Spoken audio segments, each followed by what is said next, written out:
হো হো হো, ঠিক এটাই সান্তাক্লজের পোস্টাল কোড। শুনতে অবাক লাগলেও এটাই সত্যি। অনেকেই হয়তো এই তথ্যটি প্রথম জানবেন যে সান্তাক্লজ আসলে কানাডার নাগরিক।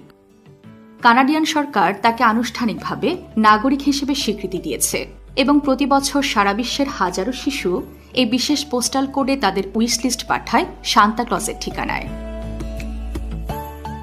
আসলে এটা শুধু একটা মজার তথ্য নয়, বরং এটি কানাডার উদারতা, কল্পনা এবং বাস্তবতার এক অসাধারণ সংমিশ্রণকে প্রতিফলিত করে।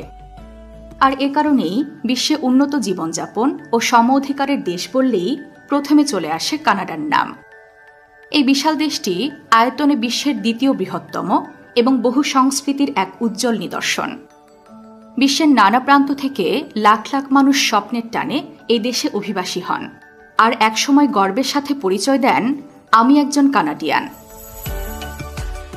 চলুন কানাডা সম্পর্কে নানা জানা অজানা তথ্য জানি বিশ্বপ্রান্তরের আজকের পর্বে।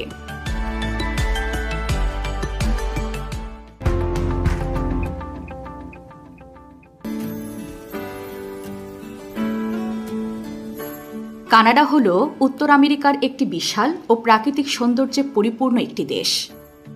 এটি পূর্বে আটলান্টিক মহাসাগর থেকে পশ্চিমে প্রশান্ত মহাসাগর এবং উত্তরে আর্কটিক মহাসাগর পর্যন্ত বিস্তৃত। বর্তমান কানাডা গঠিত হয়েছে 10টি প্রদেশ এবং 3টি অঞ্চল নিয়ে।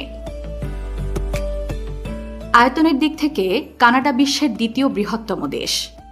এর বিস্তৃতি প্রায় 99,84,670 বর্গ কিলোমিটার। দেশটি উত্তর আমেরিকা মহাদেশের প্রায় 41% অংশ জুড়ে বিস্তৃত। এই বিশাল আয়তনের দেশটিতে বসবাস করে মাত্র 4,15,00,000 মানুষ। কানাডার প্রায় 60% মানুষই বসবাস করেন অন্টারিও ও কুইবেক নামক প্রদেশ দুটিতে। আর এই দুই প্রদেশই কানাডার অর্থনৈতিক, সাংস্কৃতিক এবং রাজনৈতিক প্রাণকেন্দ্র হিসেবে কাজ করে। এই বিশাল ভূখণ্ডে হাজার হাজার বছর ধরে বসবাস করে আসছে আদিবাসী জনগোষ্ঠী।